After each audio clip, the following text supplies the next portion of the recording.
Магдалина Несторовска, екс-координатор на советничката група во општина Карпош, ќе биде државен секретар во Министерството за внатрешни работи. Несторовска е назначена на денешната седница на владата, на која се очекува да се разрешат досегашните директори на Бирото за јавна безбедност и на Управата за безбедност и контраразузнавање Митко Чавков и Владимир Атанасовски.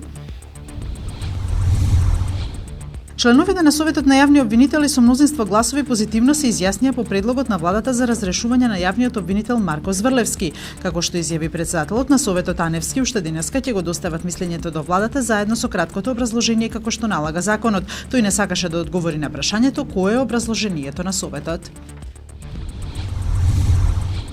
Премиерот Зоран Заев и екс-директорот на УБК Зоран Верушевски дојдоа да дадат исказ во специјалното јавно обвинителство за случајот Таргет, кој се однесува на незаконско следење на комуникациите. Осомничени во случајот Таргет се 10 мина поранешни и сегашни вработени во УБК кои се наоѓале на раководни позиции или биле дел од пониските ешалони.